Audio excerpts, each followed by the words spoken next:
On raconte que la pauvreté ne frappe jamais seule. Elle arrive avec le vent, avec la poussière, avec ce léger frisson qui passe dans l'air avant que le malheur ne s'abatte sur une maison. Mais il existe quelque chose de plus grand encore que la pauvreté. Quelque chose que personne ne peut acheter, même avec tout l'or du monde. Cette chose, c'est la solidarité. Et parfois, c'est elle qui révèle les injustices que tout le monde refusait de voir. L'œil du baobab s'ouvre. Écoute bien. Avant de commencer, pense à t'abonner à l'œil du baobab, à liker la vidéo et à laisser un commentaire. Ça ne te coûte rien. Mais ça nous permet de continuer à raconter ces histoires. On commence. Il y avait un village au nord du Sénégal, un endroit où le soleil frappait, si fort à midi que même les lézards cherchaient l'ombre. Au centre de ce village vivait la famille de Samba, une famille respectée autrefois, mais aujourd'hui presque oubliée. On disait que leur malheur avait commencé en une seule nuit, la fameuse nuit où le vent avait changé de direction et où les esprits avaient murmuré, plus fort que les vivants. Samba avait 45 ans, un homme au dos large, aux yeux fatigués mais encore remplis de dignité. Sa femme, Mariama, en avait 40 et portait ce calme, mystérieux que seules les femmes blessées par la vie possèdent. Leurs 3 enfants, eux, ne connaissaient pas encore la profondeur du mot « perdre ». Ils pensaient que tout malheur passe comme un orage rapide. Ils allaient bientôt découvrir que certains orages s'installent longtemps. La famille de Samba n'avait pas toujours été pauvre. Jadis, leur cour était pleine de rires, de visiteurs, de repas chaleureux. Samba gérait l'une des grandes rizeries de la région. Les camions entraient et sortaient chaque jour. Et tout le monde venait supplier Samba de leur accorder un emploi. Ne serait-ce qu'une semaine. Il n'était pas riche comme un ministre, mais il avait assez pour vivre dignement et aider les autres. Dans ce village, cela suffisait pour être un homme respecté. Puis, un matin, tout s'est effondré. Samba reçut la visite d'un inspecteur du gouvernement. Un homme froid, habillé d'un costume trop serré, avec un sourire rigide qui ne touchait jamais ses yeux. Il tenait une pile de dossiers sous le bras. Lorsqu'il entra dans le bureau de Samba, il posa lentement sa mallette, comme s'il voulait s'assurer que chaque geste laisse une trace. Il expliqua que la rizerie faisait l'objet d'une enquête. Des irrégularités, des chiffres qui ne correspondaient pas, des documents manquants. Samba ne comprenait rien. Tout son travail avait toujours été transparent. Mais l'inspecteur continuait d'aligner des accusations. Et plus il parlait, plus le monde de Samba se rétrécissait. Le soir même, la rizerie fut fermée. Les scellés apposés sur la porte, les employés dispersés, les dettes dévoilées, les voisins inquiets. Tout s'est passé si vite que même les griots du village n'ont jamais réussi à résumer cette journée. Samba comprit trop tard qu'il n'était pas victime d'une enquête, mais d'un piège. Un riche commerçant de la région, un certain Demba Fall, convoitait la rizerie depuis longtemps. Il voulait agrandir son empire. Il avait l'argent, les relations, et surtout cette froideur, dangereuse que possèdent ceux qui pensent que tout leur appartient. Il utilisa ses contacts, ses politiciens, ses menaces silencieuses. Et en moins de 24 heures, la famille de Samba perdit tout. Quand Samba rentra chez lui ce soir-là, il ne savait même pas comment annoncer la nouvelle à Mariama. Elle l'attendait devant la porte, les bras croisés, le regard inquiet. Quand il lui raconta ce qui s'était passé, elle posa simplement sa main sur la sienne. Elle ne pleurait pas, sa voix ne tremblait pas. Mais Samba vit son monde s'écrouler dans ses yeux. Le lendemain, les créanciers commencèrent à arriver. Certains poliment, certains avec arrogance, d'autres avec indifférence. La maison fut saisie, les meubles vendus, les terres reprises. Les voisins, qui autrefois venaient y manger le thieboudienne de Mariama, passaient maintenant en baissant la tête, comme si la pauvreté pouvait se transmettre par le regard. C'est ainsi que la famille de Samba se retrouva, en l'espace d'une semaine, dans une petite case en banco à l'autre bout du village. Un seul lit, quelques nattes, une vieille marmite, et le reste. De la poussière et du silence. Les enfants ne comprenaient pas. Pourquoi ne pouvaient-ils plus aller à l'école privée où ils étudiaient depuis toujours? Pourquoi leurs amis faisaient semblant de ne plus les connaître? Pourquoi leur père ne souriait plus? Pourquoi leur mère passait la nuit éveillée, les yeux fixés vers un point invisible dans le noir? Samba, lui, essayait de rester fort. Il se levait à l'aube pour chercher du travail. Il faisait des petits boulots, transporter des sacs de riz au marché, réparer une charrette, nettoyer le terrain d'un voisin. Mais ce n'était jamais assez. Ce n'était même pas la moitié de ce qu'il fallait pour nourrir la famille. Mariama, de son côté, avait commencé à vendre des beignets devant la station. Certains jours, elle gagnait assez pour acheter du lait. D'autres jours, rien. Mais elle gardait toujours ce sourire discret qui donnait du courage aux enfants. Pourtant, Malgré toutes leurs pertes, la famille restait unie. Les repas étaient plus petits, mais les bénédictions de Mariama étaient plus longues. Les habits étaient plus vieux, mais la dignité de Samba ne s'éteignait pas. Les nuits étaient le plus sombres, mais l'amour entre eux brillait encore. Puis, un soir, quelque chose se produisit. Quelque chose qui allait changer le destin de cette famille et révéler une injustice beaucoup plus grave que ce que Samba imaginait. Ce soir-là, alors que la lune éclairait faiblement la case, on frappa à la porte. Un seul coup. Lent, lourd, comme si la nuit elle-même venait demander l'autorisation. D'entrée, Samba se leva, Mariama retint son souffle. Les enfants regardèrent la porte comme si elle allait se briser. Quand Samba ouvrit, il vit un vieil homme qu'il ne connaissait pas. Il portait un grand boubou bleu, légèrement usé, et un chapeau traditionnel à moitié penché. Ses yeux, eux, brillaient d'une manière étrange, douce, triste, presque spirituelle. Le vieil homme salua Samba d'une voix profonde.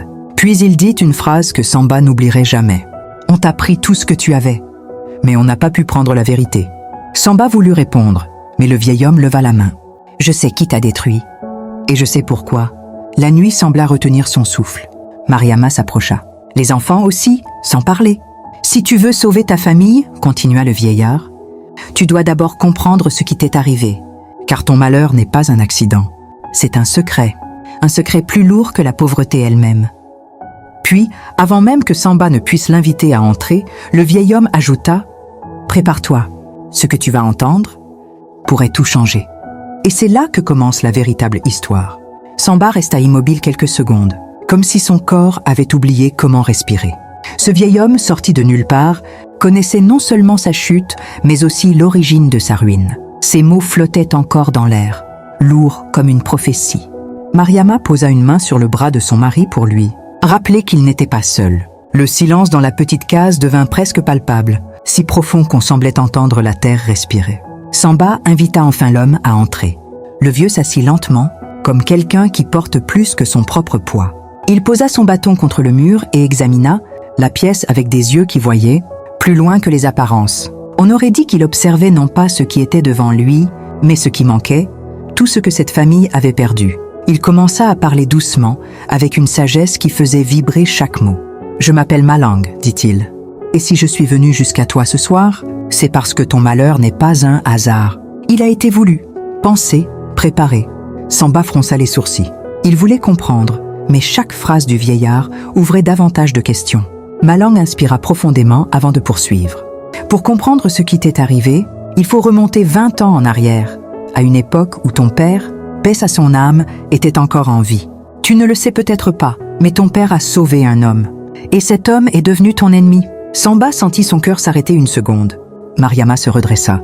Les enfants, suspendus à chaque mot, se rapprochèrent encore. « Ton père, continua Malang, a empêché un homme de perdre tout ce qu'il possédait. Il l'a aidé sans rien demander en retour. Mais parfois, les gens que tu aides deviennent ceux qui te détruisent, parce que ta lumière rappelle leur obscurité. Cet homme, c'était le père de Demba Fall. » Le nom tomba comme une pierre au milieu d'un lac. Samba sentit un mélange étrange de colère et de frissons dans son ventre. Comment cet homme pouvait-il connaître la vérité derrière la famille Fall, une vérité que même lui ignorait? « Ton père, expliqua Malang, travaillait autrefois avec le père de Demba. Ensemble, ils géraient une petite entreprise qui avait commencé à prospérer, jusqu'au jour où le père de Demba fut accusé de détournement. Tout semblait perdu pour lui. Il allait tout perdre, sa réputation, sa famille, ses terres. Mais ton père, Samba, l'a protégé. Il a pris les torts à sa place pour une raison que personne n'a jamais comprise. » Samba ouvrit la bouche, choqué. Comment un homme aurait-il pu porter une faute qui n'était pas la sienne? Pourquoi n'en avait-on jamais parlé dans la famille? Malang fixa son regard sur lui et ajouta calmement. « Parce que ton père avait un secret qu'il a emporté avec lui dans la tombe. » Le silence redevint lourd, presque étouffant. Les enfants ne comprenaient pas, mais ils sentaient la gravité de ce moment. Mariama, elle, devinait que quelque chose d'immense était sur le point d'être dévoilé. « Mais avant de révéler ce secret, reprit Malang, tu dois savoir ce que ce geste a provoqué. Le père de Demba a été sauvé, mais au lieu d'être reconnaissant, il a nourri une haine profonde envers ta famille. Une haine transmise à son fils comme un héritage maudit. » Samba baissa la tête. Il comprenait maintenant pourquoi Demba cherchait depuis des années à acheter la rizerie. Il comprenait pourquoi cet homme avait toujours ce regard froid lorsqu'il croisait sa route. Il comprenait enfin que sa chute n'avait rien de commercial. C'était personnel. Malang continua, sa voix basse mais ferme. Demba t'a détruit pour effacer une humiliation qu'il n'a jamais comprise. Il ne sait même pas ce que ton père a fait pour le sien. Il ne sait qu'une chose, que ta famille a été celle qui a brisé la sienne selon les rumeurs, alors il t'a brisé en retour. Samba sentit la colère monter. Non pas une colère bruyante, mais une colère profonde, silencieuse, qui serre la poitrine et brûle lentement. Mariama posa la main sur son épaule. Samba, dit-elle doucement, les injustices les plus dangereuses sont celles qui traversent les générations. On croit qu'elles s'éteignent, mais elles grandissent en silence. Le vieil homme hocha la tête. Ta femme a raison. Ce qui t'arrive aujourd'hui n'a pas commencé avec toi. Mais ce qui viendra demain dépendra de toi. Samba releva les yeux. Que dois-je faire ? Demanda-t-il. La question sembla réjouir Malang. Non pas parce qu'elle lui donnait du pouvoir, mais parce qu'elle montrait que Samba avait encore la force de se battre. Avant de te dire ce qu'il faut faire, dit Malang, tu dois connaître le secret que ton père a gardé toute sa vie. Samba sentit une boule se former dans sa gorge. Il avait toujours cru que son père, homme honnête et respecté, n'avait aucun mystère dans son existence. Mais maintenant, tout semblait s'effondrer sous ses pieds. Le vieillard reprit d'une voix grave. Lorsque ton père a pris la faute du père de Demba, ce n'était pas pour le protéger. C'était pour protéger un innocent. Un homme que les Fall voulaient blâmer pour effacer leurs propres crimes. Cet innocent, c'était ton oncle. Un homme dont tu n'as jamais entendu parler parce qu'il a été banni, effacé des histoires familiales. Il portait un nom que plus personne n'ose prononcer dans ce village. Samba sentit son cœur s'emballer. Pourquoi aurait-on caché l'existence d'un oncle ? Pourquoi toute une famille aurait-elle effacé un de ses membres ? Mariama prit la parole timidement. Mais pourquoi n'a-t-on jamais rien su ? Malang ferma les yeux un instant. Parce que ton oncle a disparu la nuit même où ton père a pris sa faute. Certains pensent qu'il a été tué, d'autres disent qu'il a fui. Et seul ton père savait la vérité. Cette vérité, il l'a confiée à une seule personne avant de mourir. À moi. Samba sentit ses mains trembler. Tout son monde, déjà fragile, se fissurait complètement. Le vieil homme se redressa lentement et ajouta « Ton oncle n'est pas mort, Samba. Il est vivant. Et il détient la preuve qui peut laver ton nom. Sauver ta famille, détruire les mensonges de Demba et rétablir ce que ton père a sacrifié. » Mariama porta la main à sa bouche. Les enfants, eux, semblaient fascinés par l'idée qu'un membre de leur famille, disparu depuis tant d'années, puisse encore exister quelque part. « Où est-il » demanda Samba d'une voix presque étranglée. Malang sourit tristement. Il se cache depuis 20 ans. Il a vécu dans les ombres pour échapper à ceux qui voulaient sa mort. Mais il n'est pas loin, Samba. Il est plus proche que tu ne crois. Le vieil homme se leva, reprit son bâton et ajouta avec un calme inquiétant « Si tu veux le retrouver, prépare-toi. Ce que tu vas découvrir pourrait sauver ta famille. Ou la détruire. » Samba sentit une sueur froide couler le long de son dos. Cette quête, il ne l'avait pas choisie. Elle lui tombait dessus comme un héritage douloureux.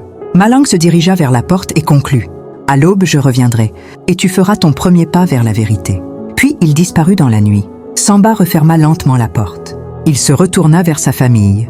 Dans leurs yeux, il ne vit ni peur, ni doute. Il vit quelque chose de plus fort, l'espoir. Et cet espoir venait de renaître, juste là, dans l'obscurité de leur pauvreté. Cette nuit-là, Samba dormit à peine. Allongé sur la natte, il fixait le plafond de la petite case, comme si les réponses à ses questions allaient s'écrire dans les fissures de la terre. Mariama, juste à côté de lui, ne trouvait pas le sommeil non plus.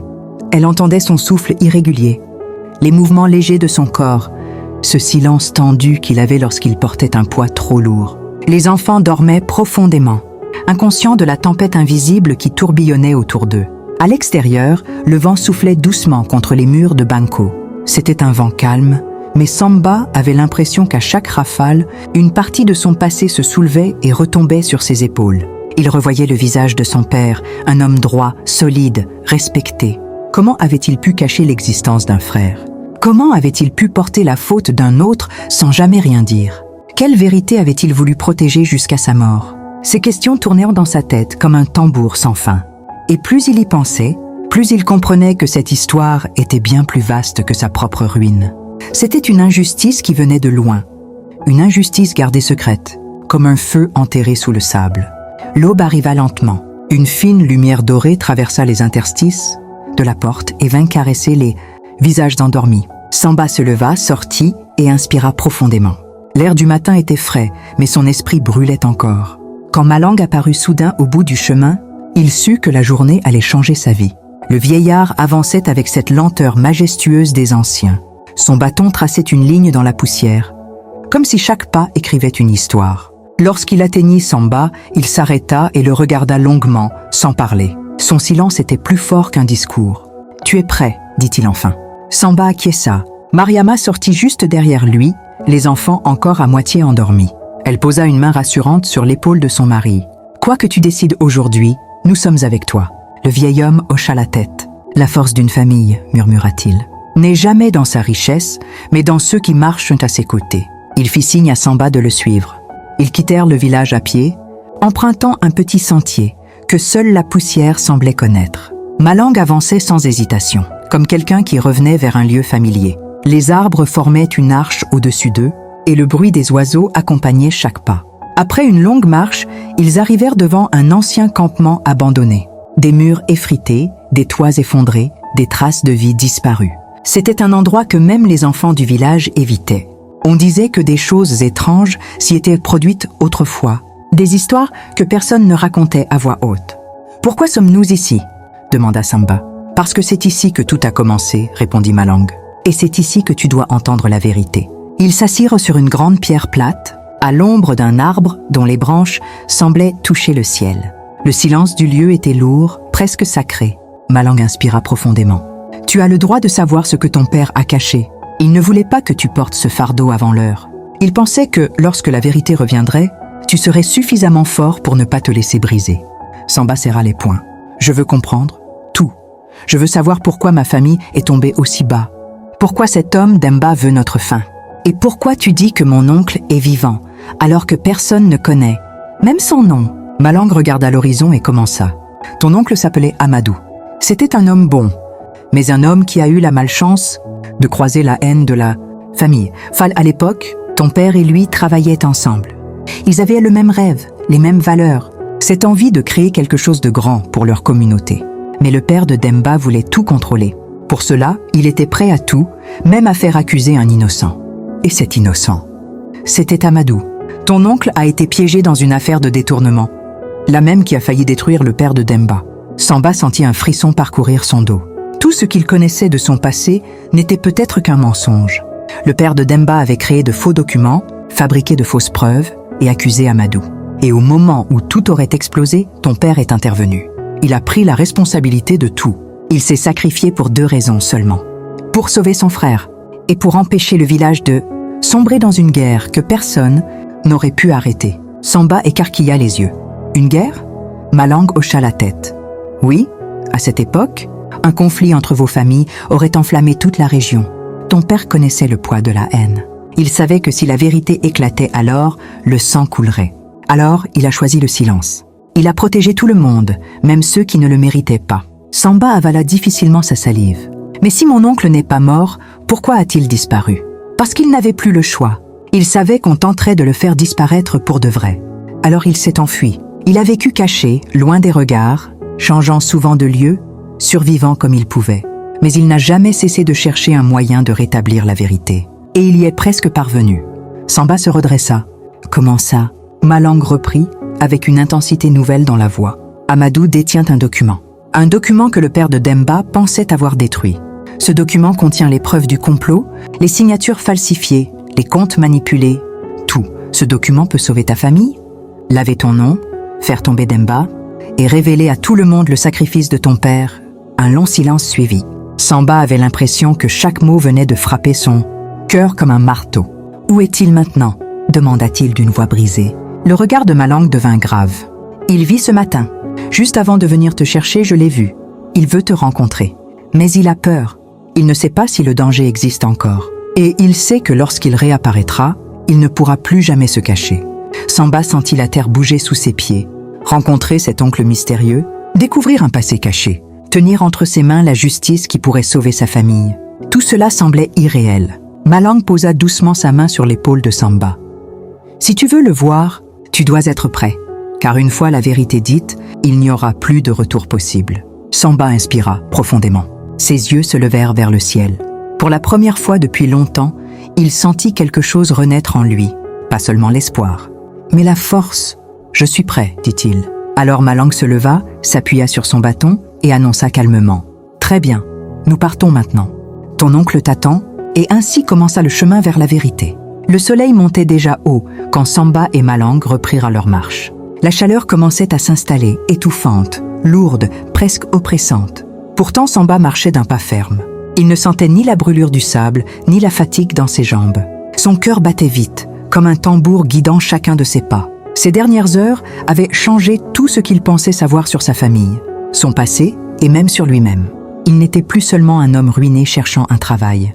Il était l'héritier d'une vérité enfouie depuis 20 ans. Malang, lui, avançait avec une sérénité troublante. Son bâton traçait toujours la même ligne dans la poussière. Il ne tournait jamais la tête, comme s'il connaissait le chemin par instinct. Ce calme donnait à Samba la force de continuer. Ils quittèrent la zone du campement abandonné, traversèrent une petite forêt sèche, puis arrivèrent devant un vallon rocailleux.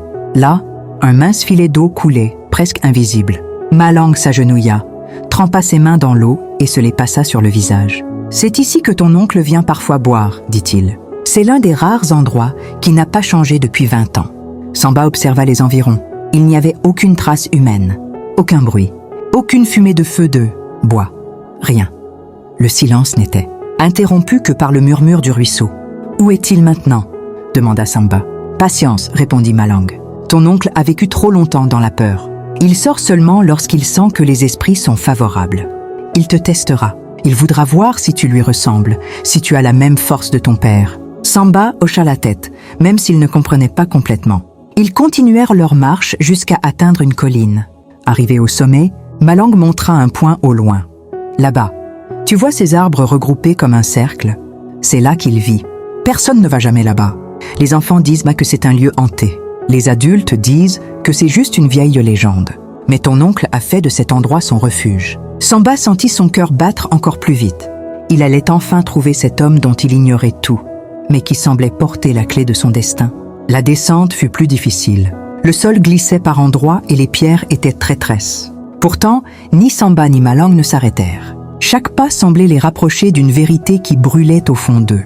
Arrivé à la lisière des arbres, Malang s'arrêta. « Nous devons entrer seuls, toi et moi, dit-il. Ton oncle ne fera pas confiance à beaucoup de gens. S'il sent la présence de trop de monde, il disparaîtra encore une fois. » Samba regarda autour de lui. Les arbres formaient un cercle presque parfait, comme une barrière levée par la nature elle-même. Ils entrèrent. L'intérieur du cercle était sombre et plus frais. Les feuilles formaient un toit dense qui bloquait la lumière du soleil. Samba avait l'impression de pénétrer dans un autre monde. Un monde suspendu, coupé du reste du village. Ils marchèrent quelques mètres. Puis Malang s'arrêta et posa son bâton au sol. « Maintenant, attends, dit-il simplement. » Samba ouvrit la bouche pour demander combien de temps, mais il n'eut pas le temps. Derrière lui, une branche craqua. Un frisson glacial lui parcourut la colonne vertébrale. Il se retourna lentement. Et là, dans l'ombre, se tenait un homme. Grand, mince, avec un visage marqué par le temps et les épreuves. Ses cheveux étaient parsemés de gris, mais ses yeux brillaient avec la même intensité que ceux de son père.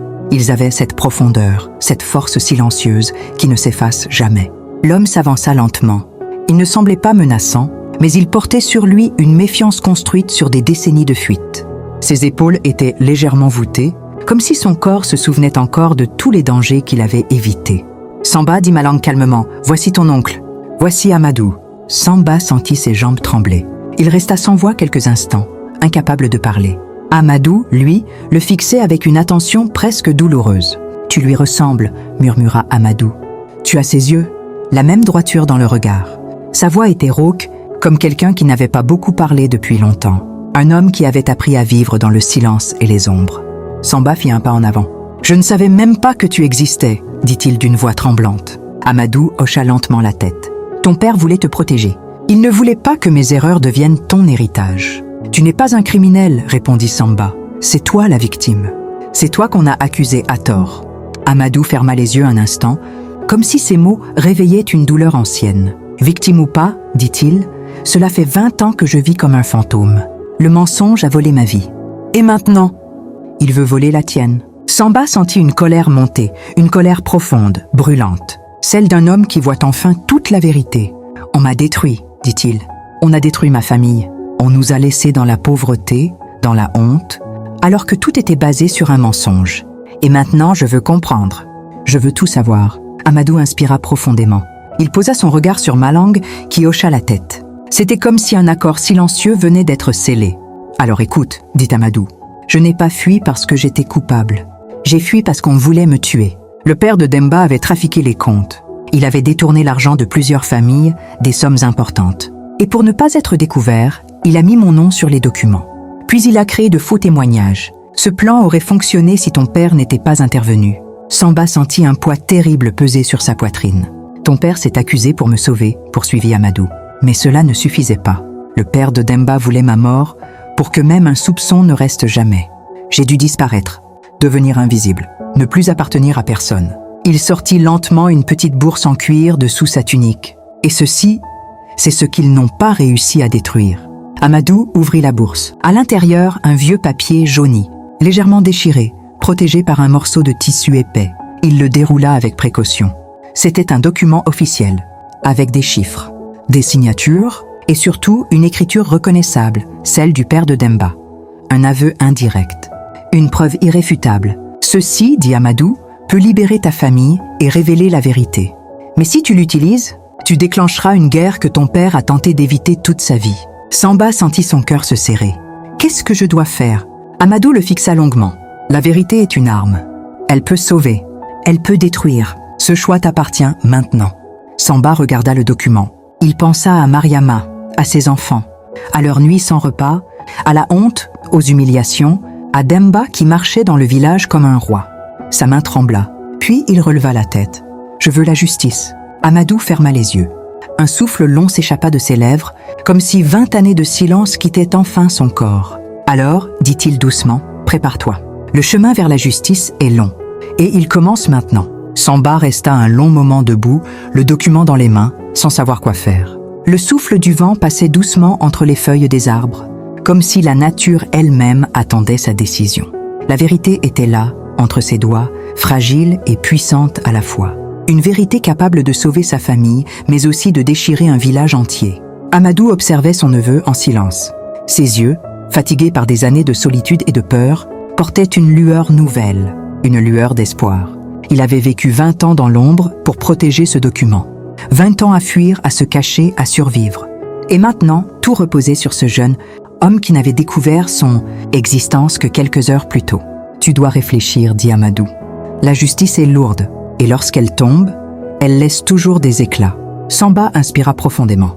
Il sentit la colère, le chagrin et la honte remonter en lui comme une vague.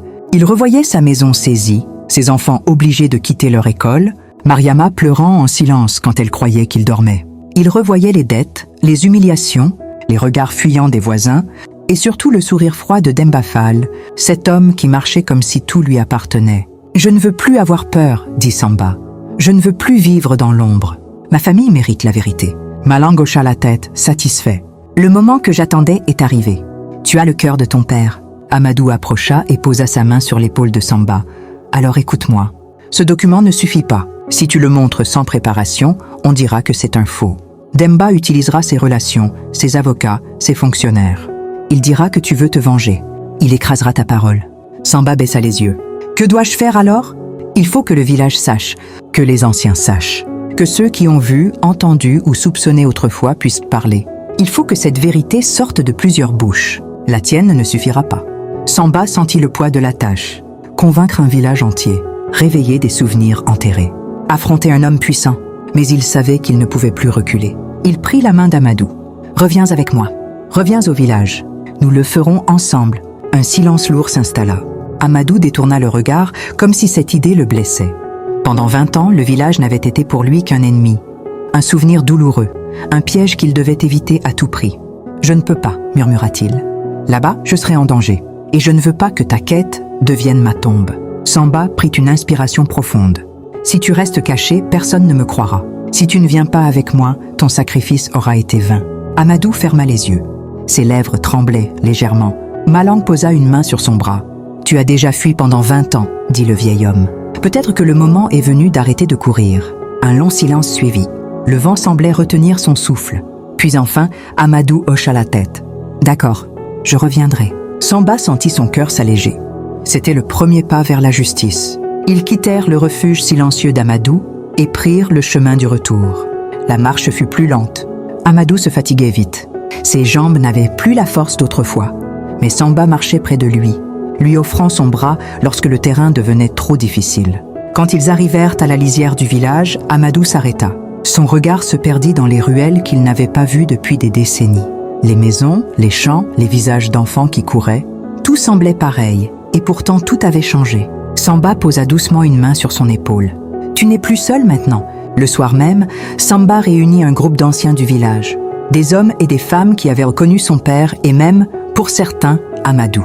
Ils vinrent par curiosité au départ. Certains chuchotaient, certains semblaient inquiets. Beaucoup doutaient. Quand Amadou entra dans la case des réunions, un frisson parcourut la pièce. Plusieurs anciens faillirent lâcher leur canne. Une vieille femme se mit à pleurer. Un homme posa la main sur sa poitrine, choqué. « C'est impossible », murmura l'un d'eux. « Tu étais mort. » Amadou leva un regard ferme. « Non, j'ai été enterré vivant par un mensonge. Aujourd'hui, je reviens pour l'enterrer à mon tour. » Samba présenta alors le document. Les anciens se penchèrent dessus. Ils lurent les chiffres, les signatures, les tampons officiels. Le silence devint lourd. Ils échangèrent des regards graves. Ils comprirent. « C'est le père de Demba », dit un ancien. « Je reconnais son écriture. Il a toujours été un homme dangereux », ajouta une autre. « Nous le savions, mais personne n'avait de preuves. » Amadou raconta alors toute son histoire. Les mensonges, la fuite, les tentatives d'assassinat, les nuits de peur, les années de silence. Les anciens écoutaient sans interrompre. Certains baissaient la tête. D'autres tapèrent du poing sur le sol, indignés par tant d'injustice. Lorsque le récit prit fin, Samba se leva. Sa voix était calme, mais ferme. « Je veux que ma famille soit lavée. Je veux que la vérité soit connue. Je veux que mes enfants marchent dans ce village sans honte. Aiderez-vous » Les anciens échangèrent un long regard. Puis l'un d'eux prit la parole. « Ton père était un homme bon. Nous n'avons pas toujours été à la hauteur de ce qu'il méritait. Aujourd'hui, nous ne referons pas la même erreur. Oui, Samba, nous serons avec toi. » Le lendemain, tout le village se rassembla sur la grande place. Demba Fall, averti de cette réunion, arriva avec son arrogance habituelle. Il marchait au centre, entouré de ses partisans. Il souriait comme un roi qui vient recevoir l'hommage de ses sujets. Mais quand il vit Amadou, son sourire mourut immédiatement. Son visage perdit couleur. Ses yeux s'agrandirent. Il fit un pas en arrière, comme s'il avait vu un fantôme. « Tu ne devrais pas être en vie », balbutia-t-il. Amadou s'avança. Sa voix, bien que fatiguée, résonnait avec une force tranquille. « Et pourtant je suis là. Et aujourd'hui, c'est toi qui vas répondre. » Les murmures parcoururent la foule. Samba présenta le document devant tout le monde. Les anciens confirmèrent. Les témoins parlèrent. Les mensonges tombèrent un à un comme des murs de sable. La vérité éclata, claire, implacable. Demba Fall, autrefois respecté, devint ce jour-là un homme nu devant la justice. Son pouvoir s'effondra. Les autorités furent alertées. Une enquête fut ouverte. Pour la première fois depuis longtemps, Samba vit la lumière revenir dans les yeux de sa famille. La pauvreté n'avait pas quitté leur maison. Mais la honte, elle, venait de disparaître pour toujours. Ce soir-là, alors que le soleil se couchait sur le village, Samba regarda ses enfants jouer devant la case. Mariama préparait le repas, un sourire doux illuminant son visage. Amadou, enfin libre, restait près d'eux, comme une ombre devenue lumière. Samba sentit une larme glisser sur sa joue. Pas de tristesse, de soulagement, de gratitude, de renaissance. Il avait choisi la vérité, et la vérité lui avait rendu sa dignité. Si cette histoire t'a touché, soutiens-nous.